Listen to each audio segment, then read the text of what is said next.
ನೋಡಿ, ನಾವು ಚಿಕ್ಕವರಿದ್ದಾಗ ನಮ್ಮ ರಿಲೇಟಿವ್ಸು, ಅಕ್ಕಪಕ್ಕ ಮನೆಯವರು, ಅಥವಾ ಯಾರೋ ದೂರದವ್ರು ಯಾರೋ ಪರಿಚಯ ಆದ್ರು, ಫ್ರೆಂಡ್ಸ್ ಬಿಡಿ, ಫ್ರೆಂಡ್ಸ್ ಅಲ್ಲ, ಅಕ್ಕಪಕ್ಕ ಮನೆಯವರು ಇರಲಿ, ಊರವ್ರಾಗ್ಲಿ, ರಿಲೇಟಿವ್ಸ್ ಆಗಲಿ, ಚಿಕ್ಕವರಿದ್ದಾಗ ಎಂತಮ್ಮ ಏನ್ ಮಾಡ್ತಾ ಇದ್ದಿ, ಹಿಂಗೆ ಓದ್ತದೆ, ಚೆನ್ನಾಗಿ ಓದ್ ಅಂತ ಅವಾಗೆಲ್ಲ ಸಪೋರ್ಟ್ ಮಾಡ್ತಾರೆ.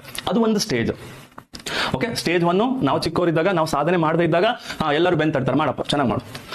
ಇನ್ನೊಂದು ಸ್ಟೇಜ್ 3 ಬರುತ್ತೆ. ಸ್ಟೇಜ್ 3 ಸಾಧನೆ ಮಾಡಾದ್ಮೇಲೆ ನಮ್ಮ ಹುಡುಗಪ್ಪ ಸಾಧನೆ ಮಾಡಿದಾನೆ, ವೆರಿ ಗುಡ್, ಹಾಗೆ ಈಗ ಅಂತ ನಿಮ್ ಬಗ್ಗೆ ಕೊಂಡಾಡ್ತಾರೆ. ನಿಮ್ ರಿಲೇಟಿವ್ಸ್ ನಿಮ್ ಬಗ್ಗೆ ಹೊಗಳ್ತಾರೆ, ನಿಮ್ಮ ಅಕ್ಕಪಕ್ಕ ಮನೆಯವರು ಯಾರ್ಯಾರು ನಿಮ್ಮ ಬಗ್ಗೆ ಏನೇ ನೆಗೆಟಿವ್ ಮಾತಾಡ್ತಾರೆ ಅವರು ಹೋಗ್ತಾರೆ.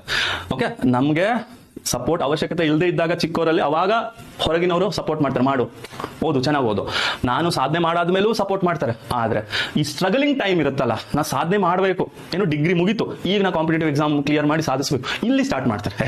ಇವನ್ ಕಡೆ ಆಗಲ್ಲ, ಇವನೇನ್ ಮಾಡ್ತಾರೆ, ಸುಮ್ಮನೆ ಹುಡುಗಿ ಮದುವೆ ಮಾಡಿ ಕಳ್ಸೋ ಬದಲು ಇಲ್ಲಿ ಏನೋ ಗೌರ್ಮೆಂಟ್ ಜಾಬ್ ಅಂತ ಎಷ್ಟೋ ಜನ